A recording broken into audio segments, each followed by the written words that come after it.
Hello and welcome to Unity of Las Vegas. My name is Jim Lee and I'm so glad that you're here joining us. Well, this is a ministry that's steeped in love, full, heart, open love, and also we're steeped in following the truth, the whole truth, and nothing but the truth.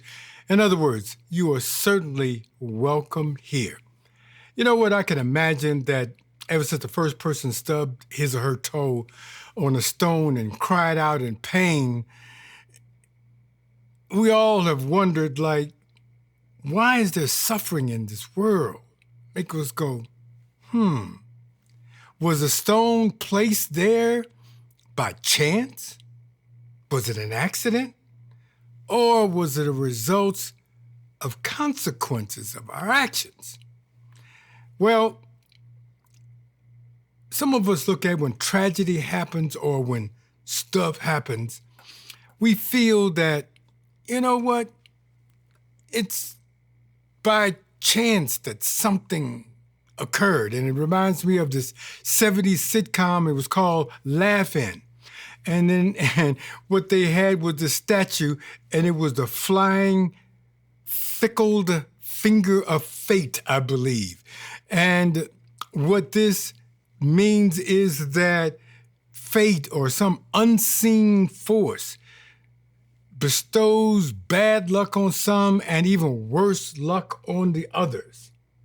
Well, some people, like me, for a long time, have a scientific mind that relates to the bumper sticker stuff happens, but not as a result of chance or consequences.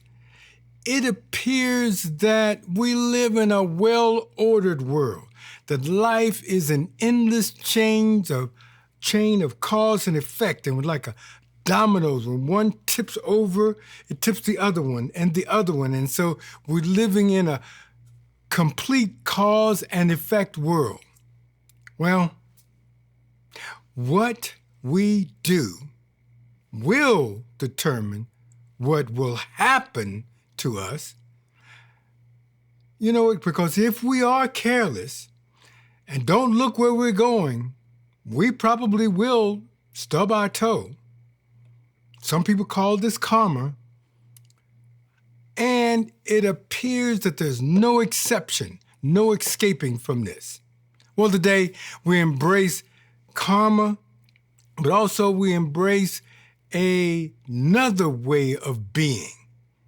It's an exception to this. The title of the talk today is Magic and Miracles, the lighter side of cause and effect.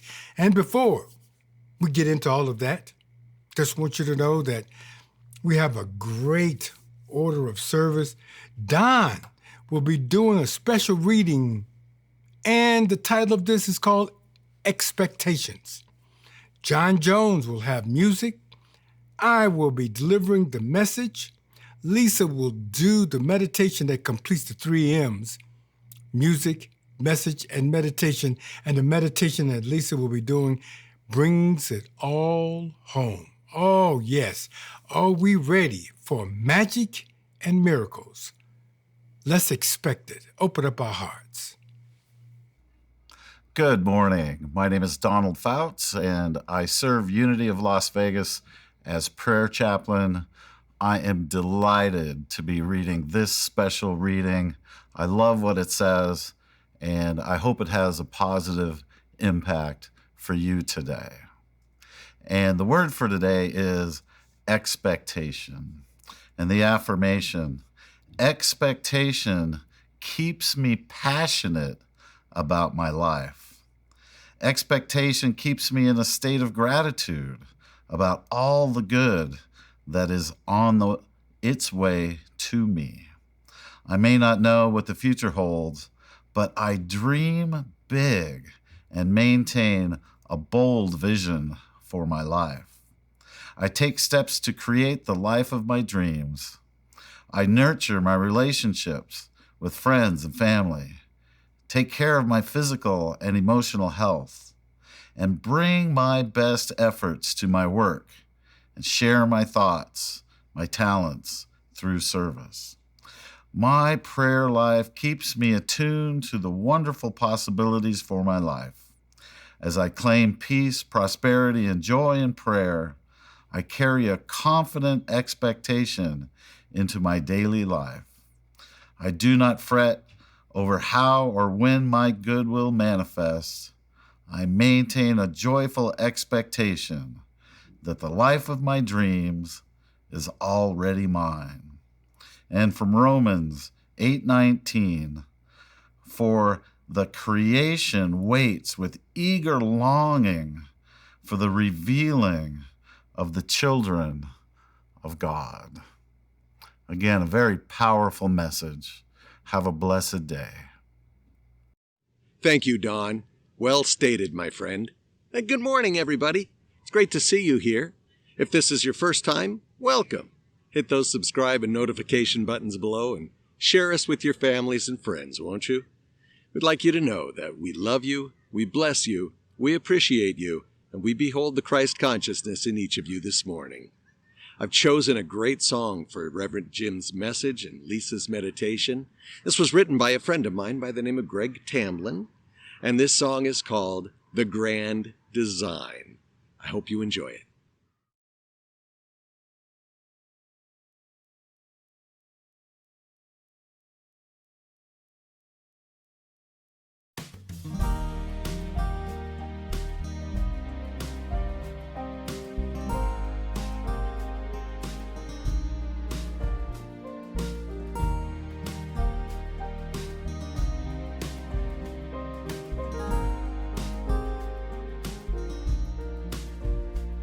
After all of these years, I'm starting to see we're all threads in a tapestry, woven together, your life and mine, till our hearts and bones are intertwined. The road of life may lead us far, where we all began.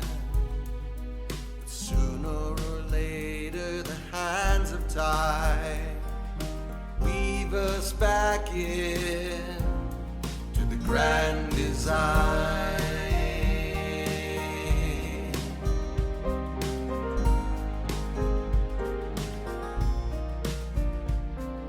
Out on life's highway, we feel alone, as every bend leads us further from home. Our path divides, we take our chances and pray our loved ones will understand us. Which way to go, we don't always know, so we navigate by heart. But in time, we come to learn every road is part of a grand design. It's something I believe. Now I find it comforts me. Come to love the mystery. The grand design is with us all along. Last goodbye, a newborn song. In the end, we all belong to the grand design.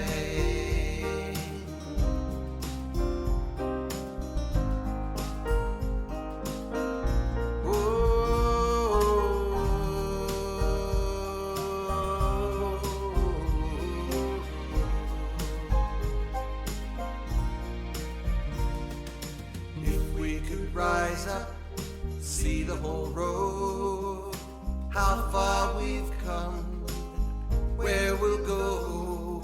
See how our pathway crosses the others. We know how much we need each other.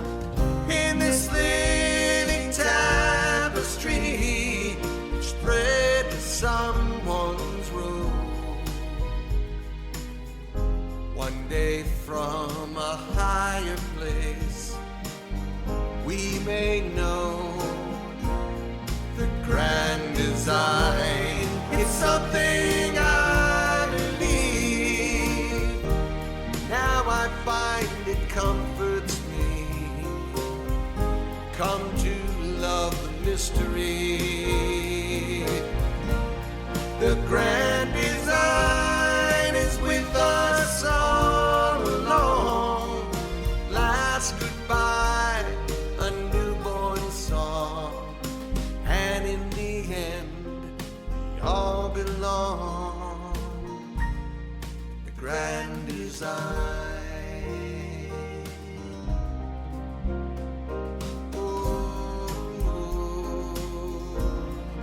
Grand design.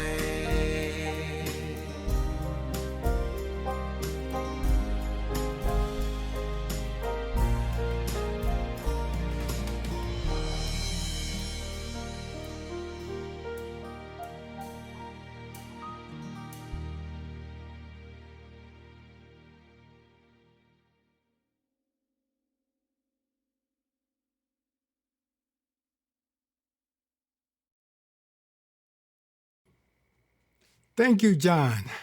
Great song, The Grand Option. I want to tell a story in the beginning here.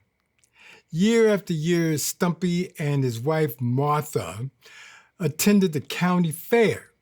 And every summer, Stumpy wanted to fly in the old-fashioned biplane that you could take for a ride for $10.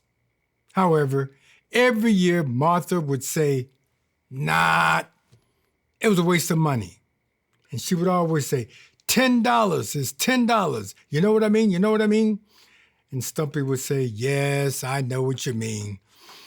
And this went on year after year. Then one year, however, Stumpy had enough and he says, I'm going to fly in the plane this time.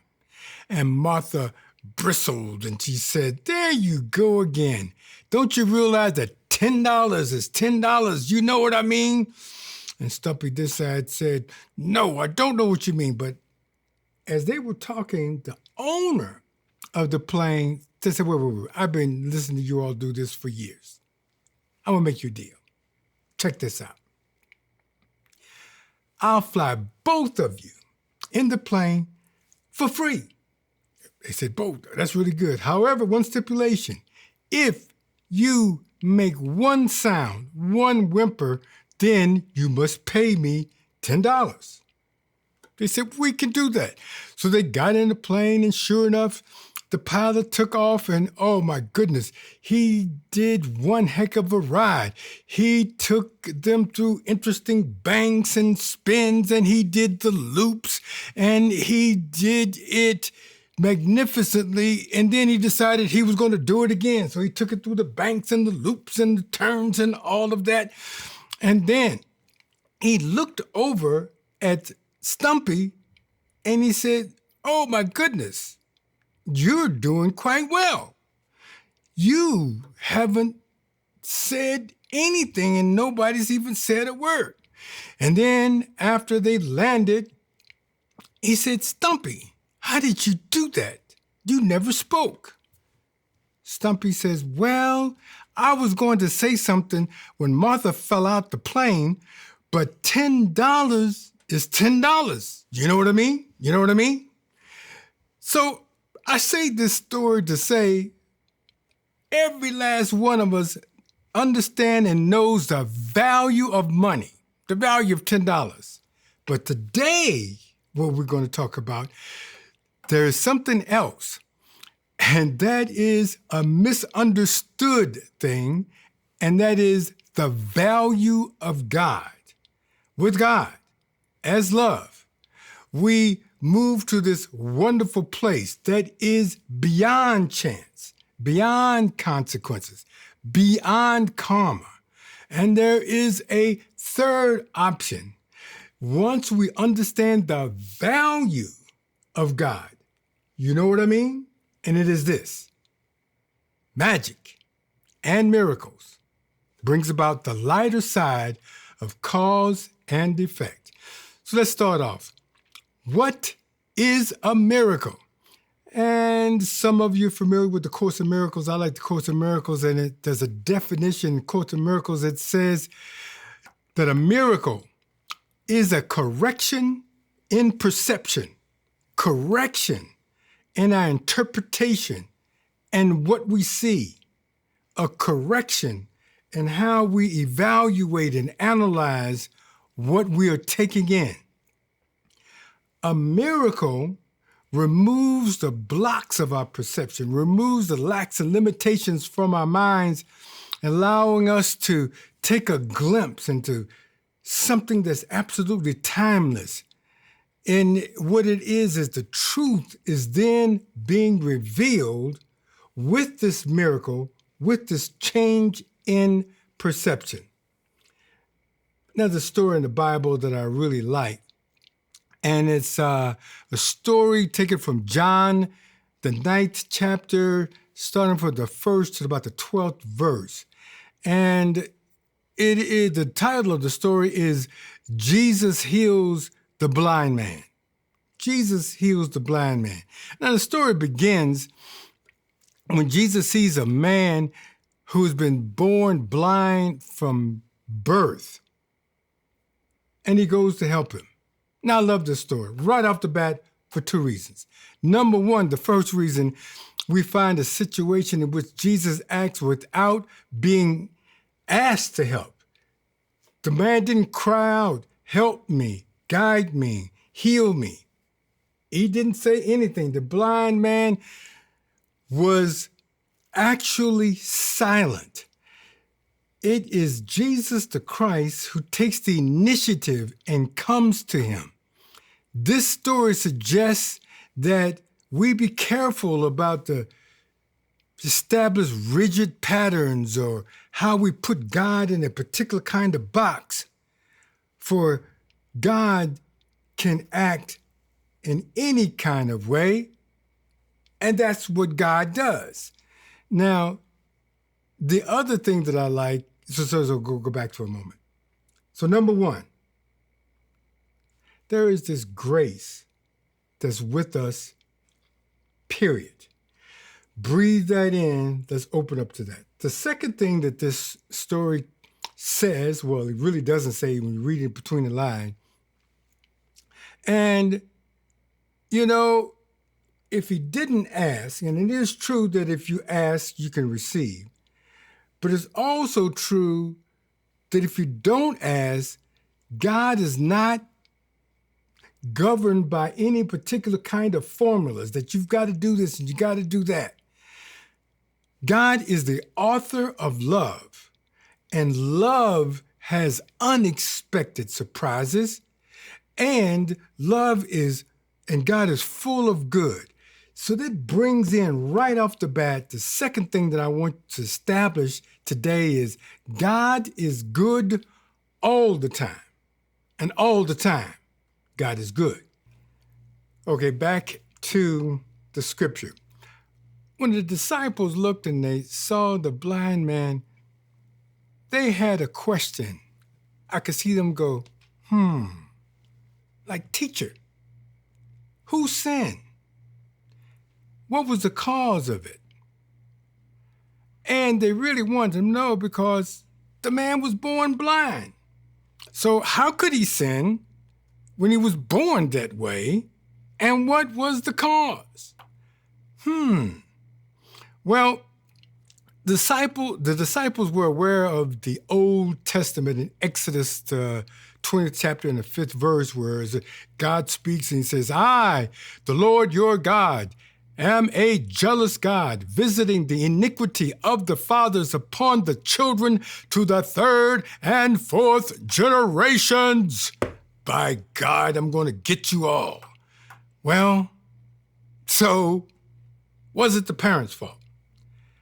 Jesus answers the question of the disciples in a very strong way. He says, his blindness has nothing whatsoever to do with his sins or anybody's sins, his parents, his grandparents, nothing to do with it. Jesus, as you can tell, was not concerned about the cause of the suffering, but the fact that there was suffering. And he said that he was blind so that God's power might be seen at work in him, through him, with him. Now, we can easily draw a conclusion there. It sounds like, feels like God brought the suffering of the blindness to this man to give God an opportunity to display himself being God.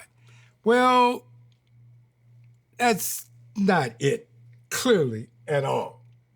This is not the intent of what Jesus is talking about. He's saying that the man's blindness can be a means by which the love of God can be demonstrated. It's an opportunity for the power of love to work. So I just want you to know this. The power of love transcends any and all limitations. Thereby, there is no order of difficulties in miracles once you align with that. So in this whole process, what happens to us, we could take a look at the root cause, and that's okay. But what really is what we're up to is, what are we bringing to this particular moment in which this obstacle, challenge, condition is occurring? We're able to do it with open-heartedness. We can distinguish between what is false and what is true, and a whole new revelation can occur.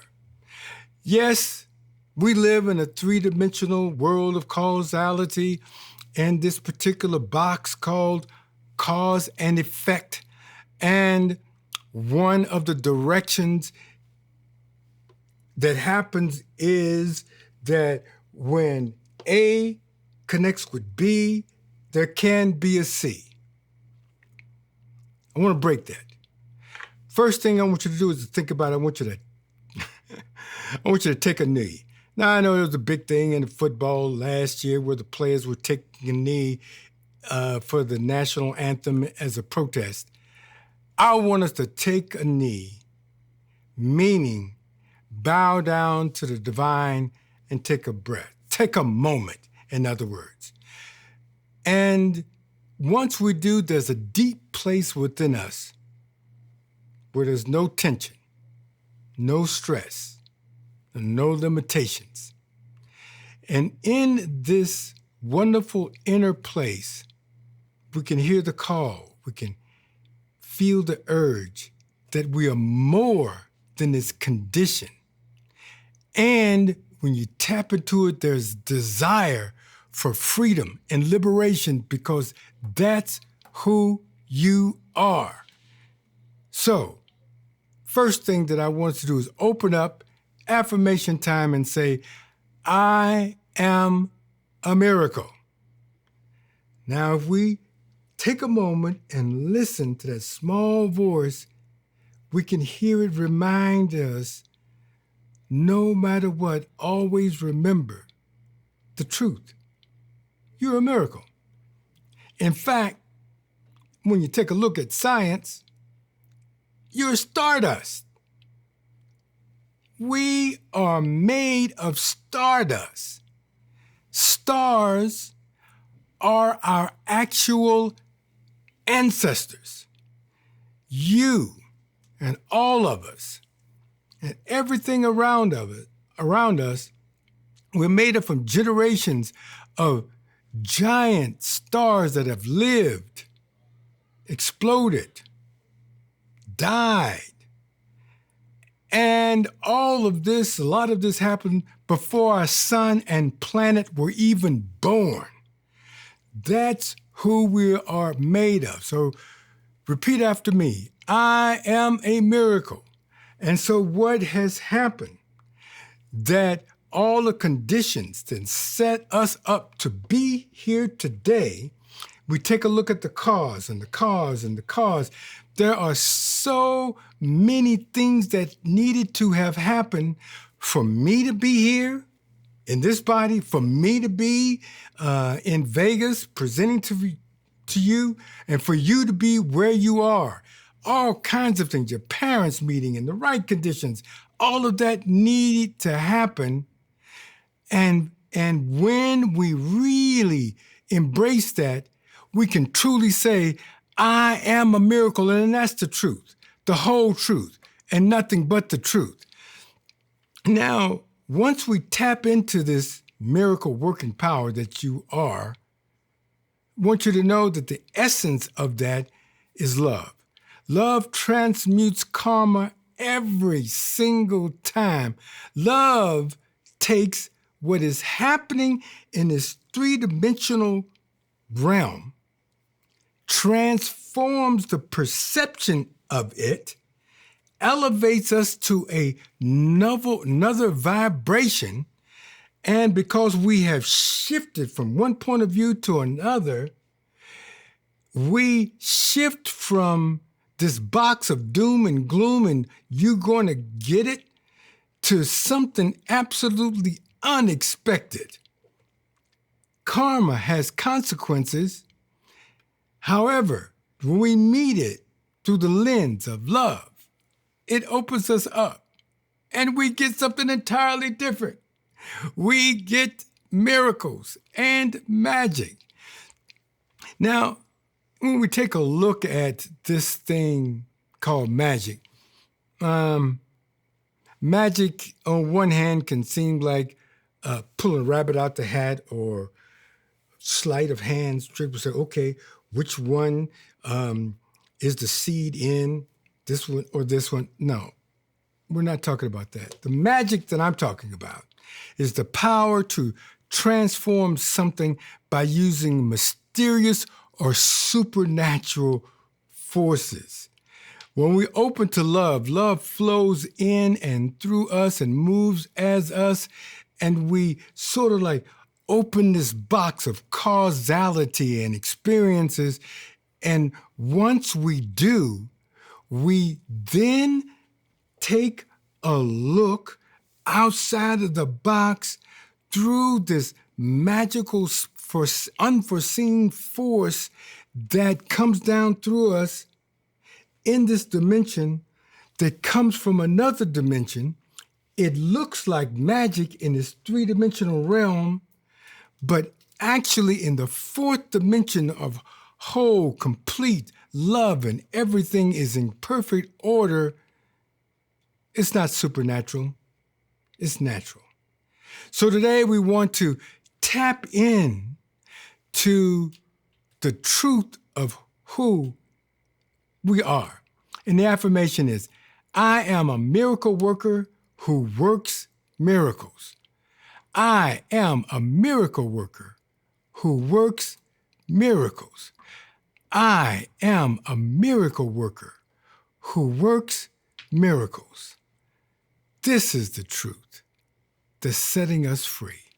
And now, Lisa will take us into meditation. In our great striving for knowledge and control over our world, there still exists in the most youthful parts of our hearts a longing to escape the limitations, exhaustion, and stress of three-dimensional causality. In this deep place within, we hear gentle whispers that the best parts of the universe lie within its mystery, within the unexpected. If we listen closely to this small voice, we can hear it reminding us, no matter what, always remember you're a miracle. You are made of stardust and wishes and magical things. We find magic in all the places where we discover we are more than we think we are. That we are surprised by the joy of something amazing happening beyond reason. As a part of this three-dimensional journey, we live inside of perceptual boxes that tell us how everything works and what it all means. Now, we can upgrade our boxes, coming up with better and better perceptions of the world. But the ideal is, within whatever box we find ourselves, to just not close the lid. Keep it open. Right on those open, living edges of our boxes, all the magic happens. The miracles, the unexplainable events that defy reason. It's the energetic exchange between heaven and earth. The perceptual box of reason and logic, where cause and effect live, is always too small to hold the power of love. Roald Dahl tells us, above all, watch with glittering eyes the whole world around you, because the greatest secrets are always hidden in the most unlikely places. So the focus of our meditation today will be on this living edge, where our perceptions and unlimited possibilities meet. Together we watch with glittering eyes the whole world around us come alive with the magic of love, revealing all of its greatest secrets, actually hidden in plain sight. So I invite you now to find a very comfortable way of sitting and of being, and bring attention to your breath. This beautiful exchange between your physical body and the universe. Just allow this elixir of life to come into your physical body, into every single crevice. Relaxing, regulating, creating wholeness.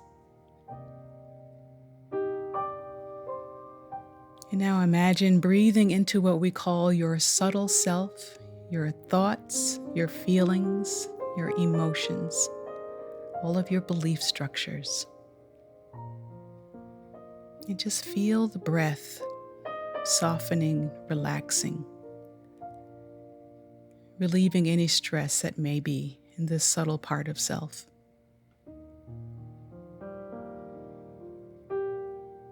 And now breathe into your causal self, your spiritual self, your essential self, this expanded part of you that is beyond your roles, beyond your job titles, that has never been hurt by anything that has occurred in the world. And just breathe into the expansiveness of this part of your being. And notice as you're breathing now that all these parts of yourself are interrelated, interconnected, and are in total support of who you are as a magnificent being.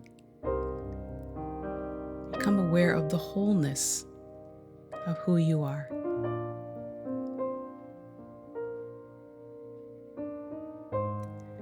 And now bring your awareness to the inner workings of your mind. And hold all of your current perceptions about how the world works with love and appreciation. Many processes needed to come together over eons of evolution for you to believe what you believe today and think the way you think today. Hold all of this in deep appreciation.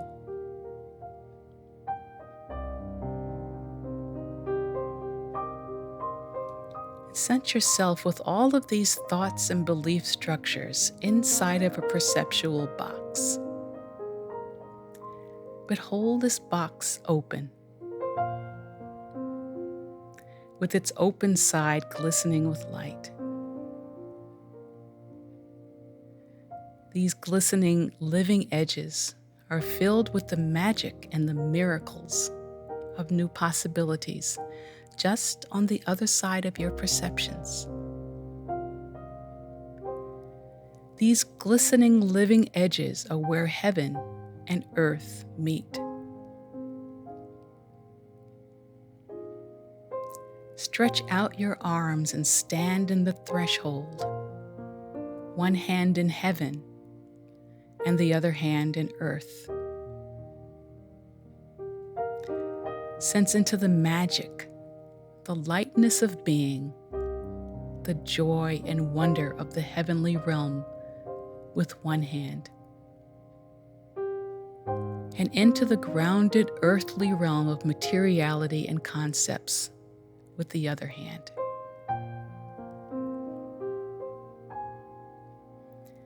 Now sense into the potency and the wholeness present as you allow these two energies to interconnect, to be in mutual influence,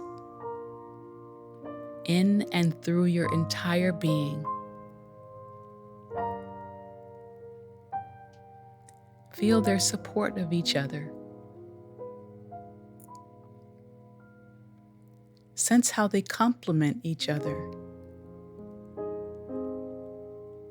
even making it possible for each other to exist.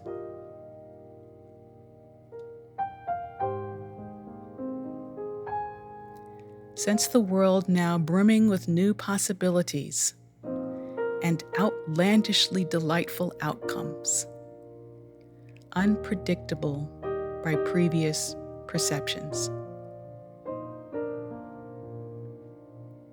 And see it now revealing to you its most precious secrets, right there in plain sight.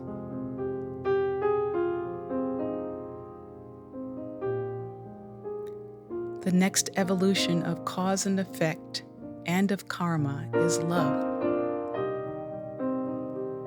Love trumps karma every time. Today we heed the small inner voice of our hearts in remembering,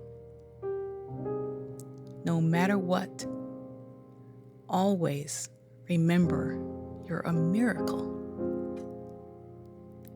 You are made of stardust and wishes and magical things. And this is the way it really is. Yes, thank you, Lisa. Great meditation. I like that.